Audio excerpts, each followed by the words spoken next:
I mean, hopefully we'll see. We'll be able to talk about it, of course. I do want to check in with our MasterCard fan prediction of the day to see how our fans have voted.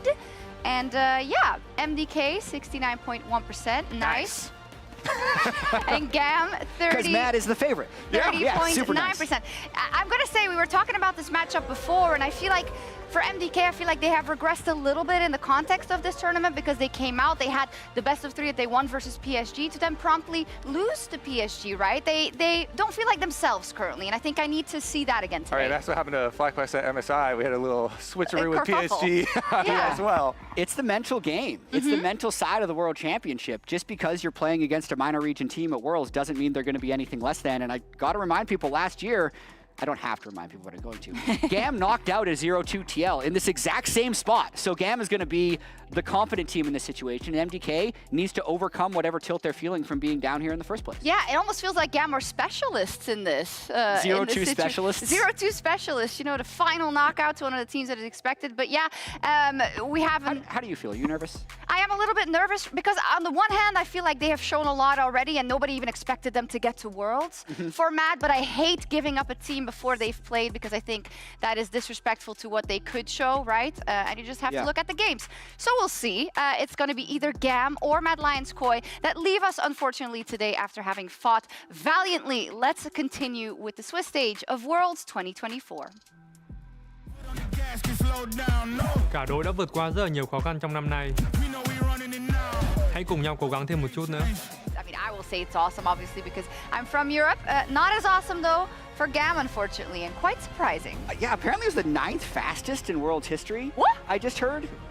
There's been a lot of World That's games. almost more impressive than fastest this World, but it actually does make sense. I like fastest this World, you know, because MDK or Mad Lions, you know, they're known for fastest game in a different direction. Oh, you did so not. So this is like retaking control, you know, retake the meme. This was full meta from MDK, and it was beautiful. And I will also say, GAM did not cook with their draft. No. I don't exactly, they have all these flanking champions and then like a random smolder top. That's not going to work. So I will say, at least, Kiaya was one of the really early adopters of top smolder. Even in spring, he was playing top smolder, so that's, you know, the angle, but I completely agree as far as the draft overall, and even the execution in game, even though he got that one solo kill into execution for himself, it was definitely a very rough look for GAMs.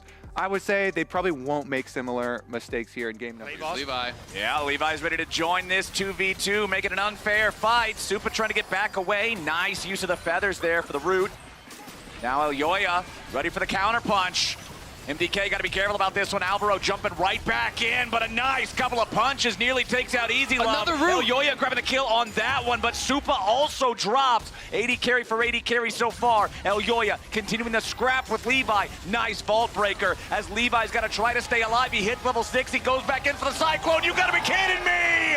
Levi makes it a jungler for jungler trade as well. Now both supports, the only 2 left standing here in the bottom lane, 3v3. Already got 4 grubs now for MDK. Alvaro finding the knock-up, immediately followed by the charm. A lot of damage for MDK onto the support, but a beautiful bullet time. Emo grabbing the kill on Supa.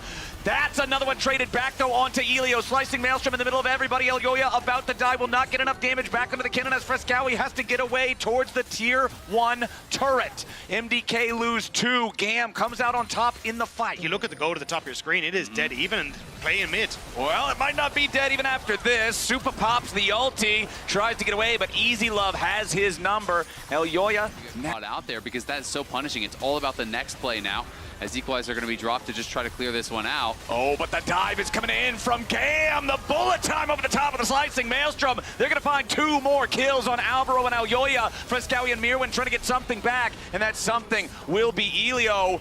So they at least get a little bit of a trade in return, but GAM are bloodthirsty. Frescowi was trying to make his way up from bot side, but GAM ended up getting that dive off immediately before he gets there, and it is a great execution.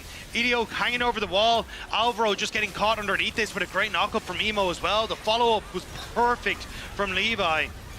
The only downside is they didn't get that tower, but GAM definitely still fighting in this game. Absolutely. I mean, Alvaro didn't even get to move. It was great CC, really perfectly timed and layered. You know, not all. But anyway, so getting value for that and setting up for Frescowi, I think it's a good adaptation. Alvaro popping the quickness. They put a little bit of damage into Elio, but they don't want to overcommit immediately, though. GAM jumps in with a paid seal. That one's going to do the trick. Mir going to be the second to die right after Alvaro. GAM's already grabbed 2. Make it 3 as Supa is caught out, beat down.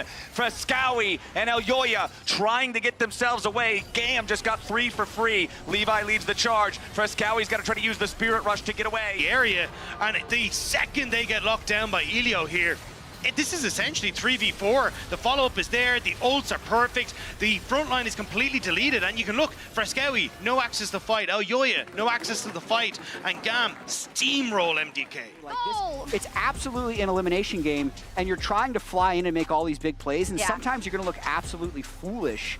And this is not the type of play that GAM would have made at any point this year, honestly, until this moment where they're up against elimination point. But they were able to recover after that and still continue to pull the trigger, which to me actually shows a really high level of mental fortitude. And this is interesting. This is okay. So now we're looking at a game 3, and we came out of game 1 thinking, okay, this is looking quite comfortable for Mad Lions Koi. They have everything figured out. Are we going to give them the same advice that we gave to GAM in terms of the Yone going forward, or are there more structural problems going on here that they have to address right now? Yeah, I think the 2 biggest problems are that they have to do something about Levi and Kiaya, because these 2 players, regardless of draft, regardless of setup, are always such big threats on GAM, and you have to do something to neutralize that. You just saw them getting onto stage. The stark difference between MDK and GAM. GAM's getting up there all smiling. They're on a roll now. They're the ones coming off the win. I think GAM have the momentum now. Yep. And you're absolutely, and I think for the side of VCS, we already talked about kind of the maybe possibly the last huzzah for the VCS in this form at Worlds, and Levi just stepping onto that rift and pulling off the shirt like Superman, saying, fine, I'll do it myself. And I think that is so poetic when you look at, you know, everything we've praised GAM and the VCS for throughout the years. Levi has been such a big part of it. So I think it is incredibly fitting that also on the other side we have Elyoya, who they're going to have to come to depend on, and to see.